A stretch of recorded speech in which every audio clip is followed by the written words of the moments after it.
Little girl escapes robbery through window and calls 911. What happens next will shock you. She was hiding in the dark, wedged between winter coats and an old vacuum cleaner inside a narrow bedroom closet.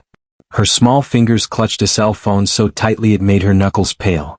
On the other end of the line, a woman's voice whispered gently through the speaker, trying to steady her trembling breath. The girl didn't speak at first. She was too scared. Outside the closet door, heavy footsteps echoed against wooden floors, getting closer, louder, until the only thing louder than those steps was her own heartbeat. And no one knew, no one imagined, that a 6-year-old girl was about to change everything. I'm Berg, and this is Deep American Shadows. If you believe stories like this deserve to be told, take a moment to subscribe. Every week, we walk into the darkest corners of life to find sparks of light, moments of courage, resilience, and unbelievable strength. And tonight's story is one I haven't been able to stop thinking about. Her name was Julia, just 6 years old. She lived in a quiet suburb of Mesa, Arizona, in a one-story house with faded white paint and a small patch of dry grass in the front yard. It was a normal Friday. Her mom, Laura, had kissed her forehead in the morning and promised she'd be back before bedtime. Julia was staying with her grandmother that evening while Laura picked up an extra night shift at the hospital. Nothing unusual. Nothing that hinted what was coming. Julia had spent the afternoon drawing. A house, a smiling sun, and a picture of her mom and her dog sitting under a tree. She folded the paper carefully and placed it under her pillow, whispering that it was a surprise for tomorrow. Around 7 p.m. she helped her grandma, Estella, water the potted plants on the porch, and by 8 she was in her unicorn pajamas watching cartoons on low volume while Estella dozed off on the couch. The world was still calm. Safe. Until it wasn't. It started with the back door handle. A faint rattle. Then a louder one. And then shattered glass. Julia's head snapped up. The sound came from the kitchen. Estella gasped awake, and before she could even rise to her feet, 2 men in dark hoodies burst in. One of them pointed something, maybe a gun, maybe not. Julia didn't stay to look. She ran. Her bare feet flew across the tile floor. She slipped once but caught herself, heart pounding in her throat. She knew she had to hide. The voices behind her were shouting, muffled by walls and distance. She ducked into the hallway, pushed open the door to her mother's bedroom and climbed into the closet. It was dark, musty, and full of shadows that moved with her fear. She pulled the door shut, leaving just a crack to breathe through. And then she remembered something. Her mother's words. A dozen times before, Laura had said it, casually but seriously. If something bad ever happens and you're alone, grab this phone and call 911. It'll be in my old purse under the bed. Julia had seen it there before. She wasn't sure it would still work, but she had to try. She slipped back out of the closet, holding her breath. The room was dimly lit by the street lamp outside the window. She crawled under the bed. Her heart nearly exploded when she heard footsteps in the hallway, closer now. A voice said something sharp, angry. Julia found the purse. She unzipped it, pulled out the phone, and crawled back to the closet just as the footsteps passed by the room. The phone turned on. The battery was low, but it worked. She dialed 911. A calm, steady voice answered almost immediately. 911, what's your emergency? Julia didn't know how to start. Her voice shook. There are 2 bad men. I'm hiding. The operator, her name was Carla, immediately lowered her voice and asked Julia for her name and address. Julia whispered, trying not to cry. She could hear drawers being opened and slammed somewhere nearby. She said she was hiding in a closet, that her grandma wasn't answering anymore, and that she was scared but wanted to help. Carla tried to trace the call, but the GPS was spotty. Julia didn't know the full address. Just the street name. Just that her house was across from the school with the green fence. It wasn't much, but it was something. Carla's voice was soft, warm. You're doing so good, Julia. Just keep breathing, okay? You're so brave. I'm here with you. I won't leave you. Julia nodded, even though Carla couldn't see.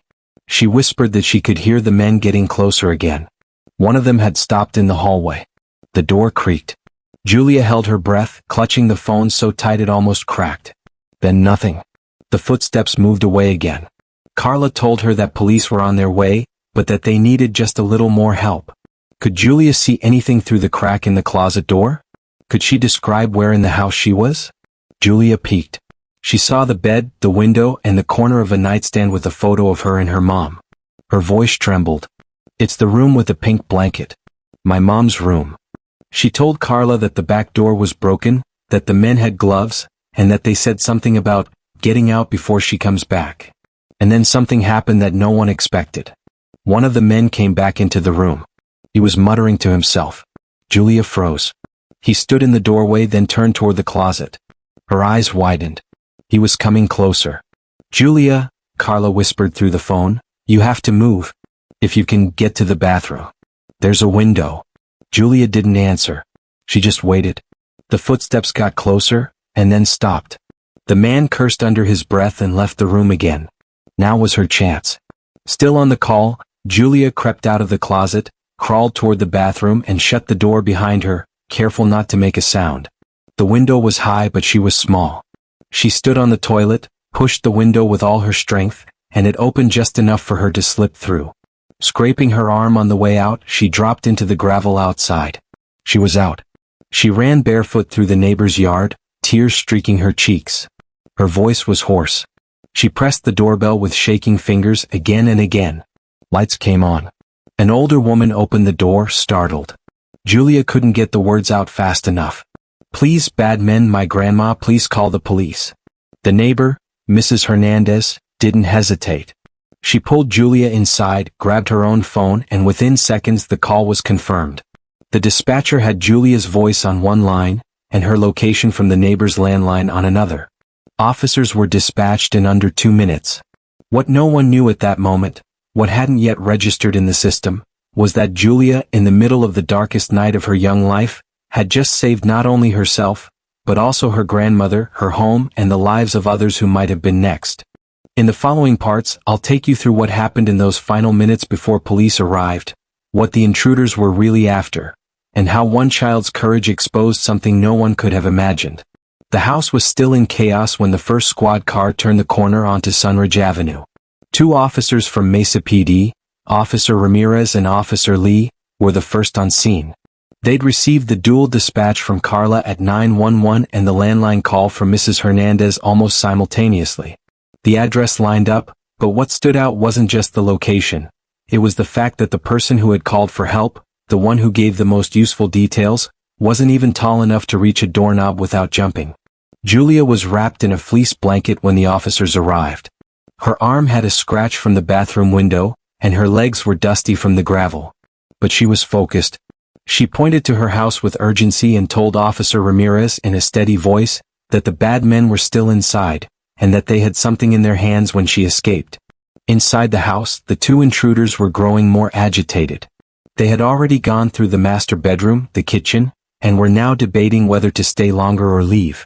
One of them, slim, nervous with a tattoo under his eye, wanted to go. The other, bulkier and older, insisted there was more to take. "She's a nurse. Nurses hide their money. There's gotta be a stash somewhere," he grunted. What they didn't realize was that their timeline had already expired.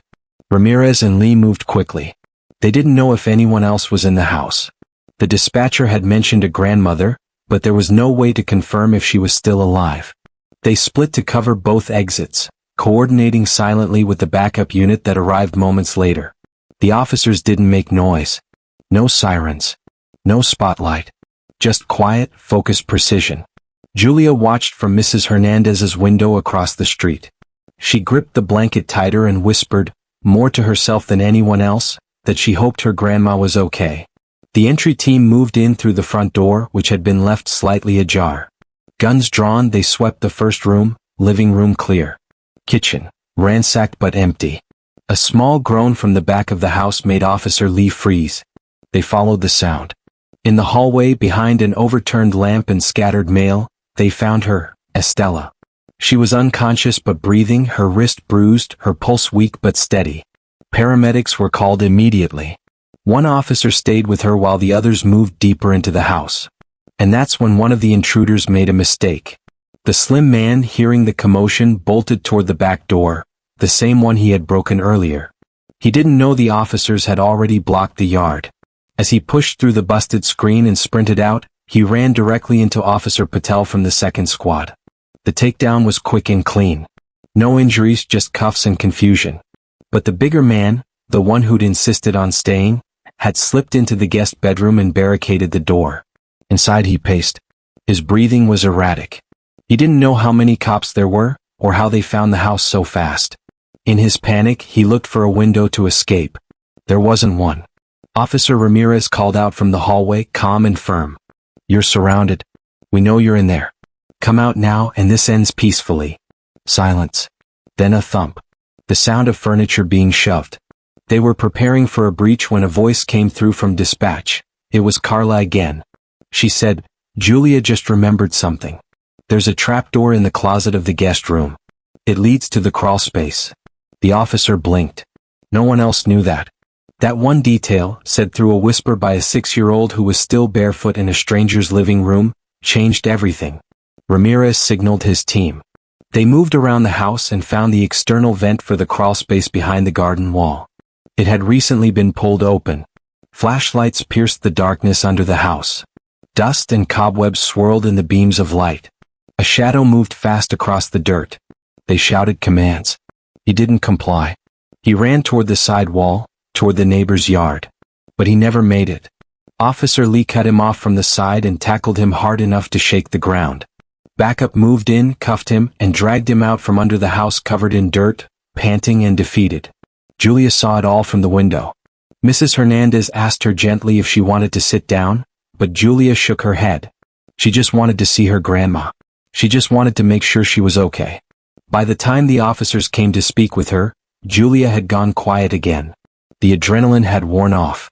Her eyes were red, not from crying, but from exhaustion.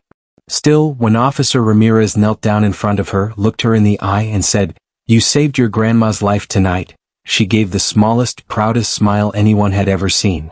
Estella was taken to the hospital with minor injuries. A mild concussion, a sprained wrist, and a deep bruise on her shoulder. She woke up hours later to find her daughter, Laura, sobbing by her side, and Julia curled up asleep in a chair with the drawing still clutched in her hand.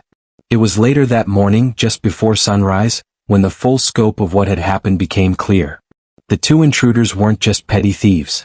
The bulkier one, his name was Donnie Rader, was already wanted in connection with a string of home invasions across 3 counties. He was suspected of targeting homes where single mothers lived, often striking while they worked overnight shifts. Julia's house had likely been watched for weeks. But he hadn't planned on Julia. He hadn't planned on a child listening closely from a closet, recognizing danger, and remembering exactly what her mom had told her to do. He hadn't planned on her escaping through a bathroom window with scraped arms and bare feet, sprinting into the dark to protect someone she loved. And above all, he hadn't planned on her voice being the very thing that brought it all crashing down. The police officers who worked the case couldn't stop talking about it. One of them, Officer Lee, would later say to a reporter, "I've seen grown men freeze in fear during break-ins. But this kid?" She thought of others first. She thought of her grandma. That's not just brave. That's rare. Julia's story spread quickly across the department. And outside of it too.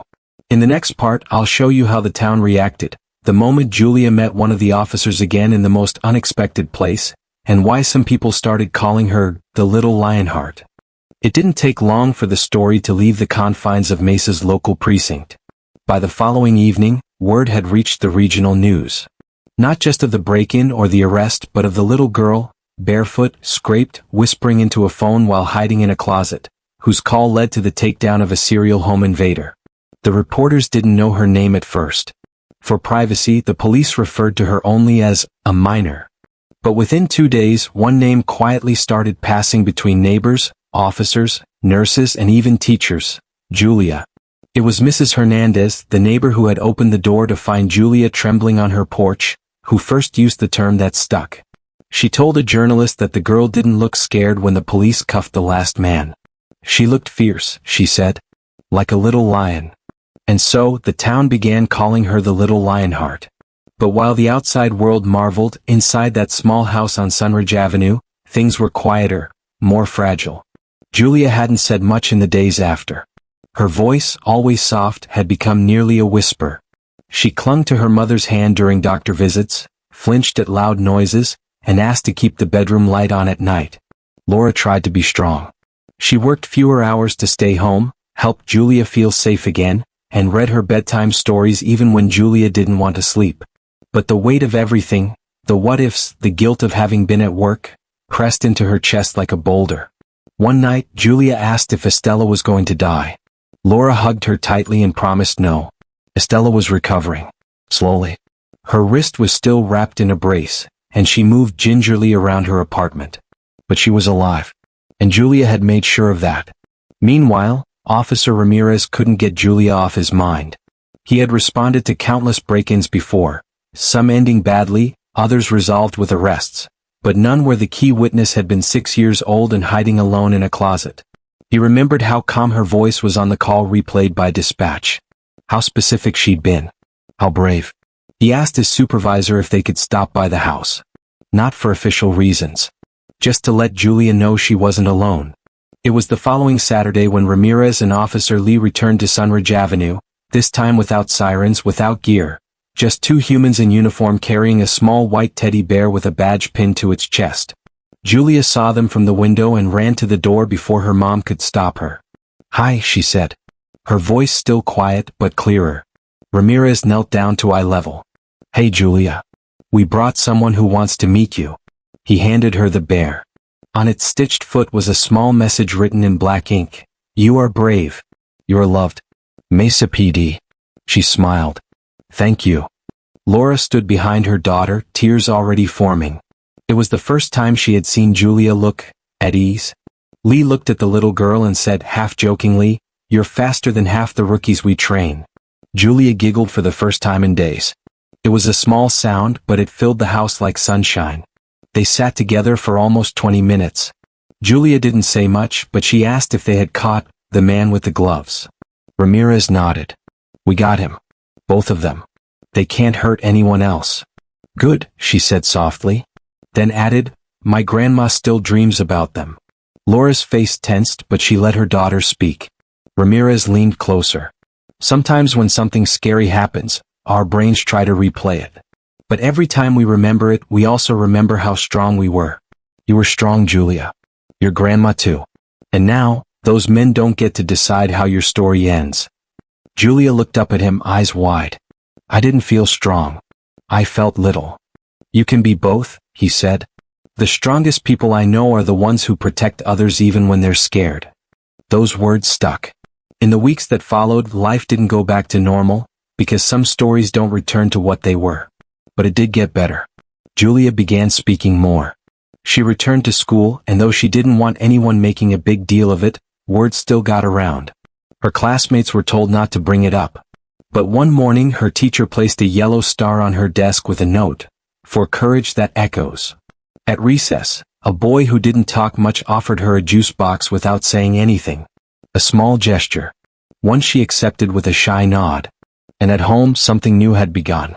Every Friday night Julia and Laura made a habit. One story, one prayer, one promise. Laura would read a story, sometimes about animals, sometimes heroes. Then they'd pray together, thanking God for their safety, for Estella's healing, and for the helpers, as Julia called them. And the promise? It was always the same. "No matter what," Laura would say, "you are never alone." Sometimes Julia would repeat the words back. Sometimes she'd just squeeze her mom's hand.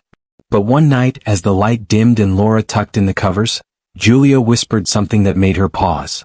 "I think someone helped me open the window." Laura tilted her head. "What do you mean?" "I don't know. I was scared. But it felt like someone was holding my back. Like, telling me to keep going." Laura didn't know what to say. She didn't want to say too much or too little. So she just whispered, "Maybe angels come in ways we don't always see." Julia nodded once and drifted off. At the police station, Julia's story became more than just a file. It was used during training sessions. An example of how composure and communication can change everything, no matter how young or small the voice. Carla, the dispatcher, asked if she could send Julia a note. A week later, a letter arrived in a blue envelope, handwritten in careful script. "Dear Julia, you are the bravest person I've ever spoken to. You may not remember my voice, but I will always remember yours. You reminded me why I do what I do. And when the nights feel long or heavy, I think of you and smile. Keep being you. Love." Carla from 911. Julia placed the letter inside her drawing folder, the one that held the picture of her mom and dog under a smiling sun. And for the first time in weeks, she added a new drawing beside it. A girl standing in front of a big open window holding a phone in one hand, and a tiny pair of angel wings on her back. In the next part, I'll take you to the day Julia was called to a local school assembly and something happened that no one, not even Laura, was prepared for. The moment when silence turned into applause, and a 6-year-old girl stood in front of hundreds, unknowingly becoming a symbol far bigger than herself. 3 weeks after the break-in, Julia was called to the front office at her elementary school. It was a Thursday morning, and her teacher had simply said, "The principal would like to see you." Julia, still quiet but walking with a bit more confidence these days, followed the hall monitor past the rows of lockers and faded bulletin boards. She didn't ask why. She just went. Laura had received the email the night before. She was told it wasn't mandatory, that no pressure would be placed on Julia, but that the school was organizing a small assembly to discuss safety and courage. And they hoped Julia would attend, not to speak, just to be present. Laura hesitated. She didn't want her daughter put on display. But when she asked Julia what she thought, the girl surprised her. "Will Mrs. Carla be there?" she asked. "No, baby," Laura said. "She lives far away. But Officer Ramirez might come." Julia thought for a moment, then nodded. "Okay." The gymnasium was full of students when she walked in hand with her mother. There were banners that read "Kindness is strength and be the brave you." The principal, Mr. Dobbins, greeted Julia like an old friend, kneeling slightly to meet her eye. "We just want to say thank you," he said softly. "That's all. No speeches. You can sit with your class." But when Julia stepped into the gym, something strange happened. One by one the kids began to clap. It started in the first row. 2 second graders who had heard a brave girl from their school had helped the police. Then more joined in. A ripple of applause that grew, not wild or explosive, but steady and genuine. Julia froze. Her cheeks flushed pink and she gripped Laura's hand tighter. Laura bent down and whispered, "You're okay. You don't have to do anything." But Julia didn't run. Instead, she gave the tiniest wave. It was enough. The students settled, the teachers smiled, and Mr. Dobbins approached the microphone. He didn't mention names. He didn't retell the story. He simply said, "Sometimes we think bravery means being loud. But sometimes, it means being quiet and still doing what's right." Then he gestured to the left side of the gym, where the police had quietly entered. Officer Ramirez and Officer Lee stood near the bleachers, both in uniform and both holding a small plaque. When Julia saw them, she walked over, slowly but without hesitation. Ramirez knelt again and offered the wooden frame. Inside was a certificate that read, "Presented to Julia, for exemplary courage, quick thinking, and the heart of a lion."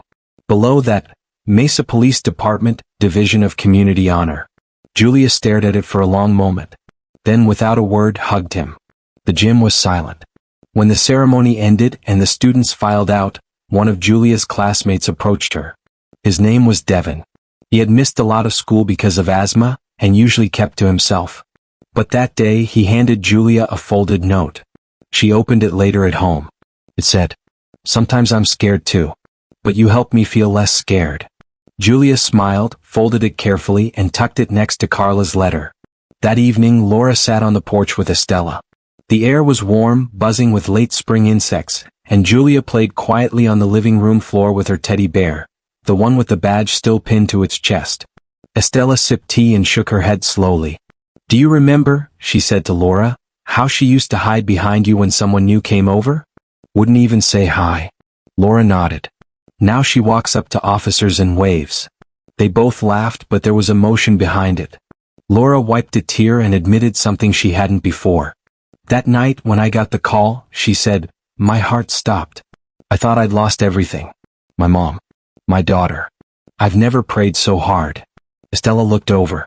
"Maybe someone heard you." And then she added, "Or maybe someone heard her." Inside the house, Julia was drawing again. This time it was her school gym. Rows of kids. A stage. 2 police officers. And in the center, a girl with a red heart drawn over her shirt. Above it, in shaky but determined letters, "You can be little and still be brave." A few days later, another letter arrived. This time it was from the state governor's office. It praised Julia's courage, cited the aid she provided in an active investigation, and offered an invitation to visit the local government building with other young heroes from across the state. Laura was hesitant. Julia wasn't even 7 yet. But Julia said she wanted to go. Not to talk. Just to see. When they arrived at the ceremony weeks later, Julia wore a white dress with small sunflowers and her favorite sneakers. She didn't say much, but when her name was called, she stepped forward and stood tall enough that her chin lifted slightly. She didn't smile for the cameras, but she did hold her certificate firmly, and when asked by a journalist what she wanted to be when she grew up, she said softly, "Someone who helps people get found." Later that day on the way home, Julia turned to her mom in the car. "Do you think the bad men have moms too?" Laura glanced at her through the rearview mirror, unsure of what to say. "Probably," she answered. "Everyone comes from somewhere." Julia didn't speak for a moment. Then she said, "I hope their moms tell them what they did was wrong." Laura blinked hard. "Me too, baby. Me too." The conversation passed quickly, but Laura would remember that question for the rest of her life. Meanwhile, the police investigation into Donnie Rader, the man who had hidden in the crawlspace, deepened.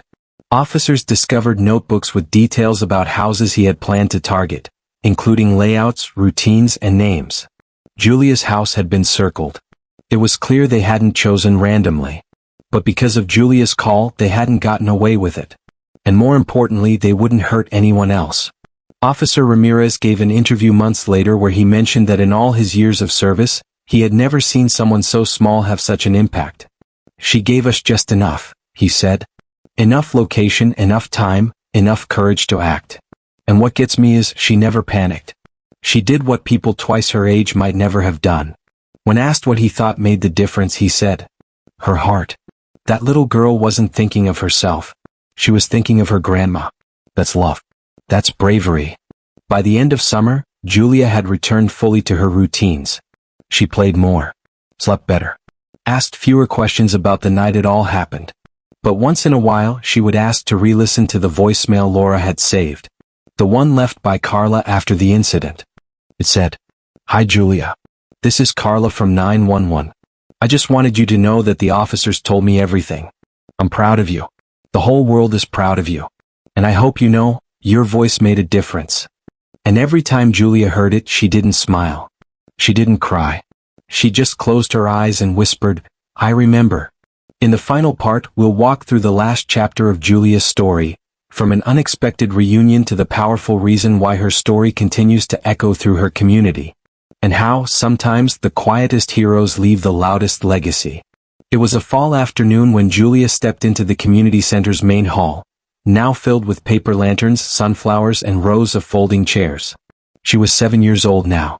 Taller, still quiet, but with a presence that made people pause. She no longer needed to hold her mother's hand in every hallway. She didn't check the corners of rooms anymore before walking in. And when the doorbell rang at home, she was the one who calmly asked, "Who is it?" before unlocking the door. That day, the city of Mesa was hosting its annual Voices of Courage ceremony. It was a modest gathering. No press, no politicians, no cameras. Just families, first responders, and a handful of children who had each, in different ways, made choices that changed lives. Julia had not asked to attend. In fact, she didn't know her name had even been submitted. It was Mrs. Hernandez who had quietly written the letter nominating her. She had written, "Sometimes courage looks like a soldier. Sometimes like a firefighter. But every once in a while, it looks like a 6-year-old girl with scraped knees and a whisper that saves a life." The organizers didn't even hesitate. When Julia's name was called, she didn't flinch.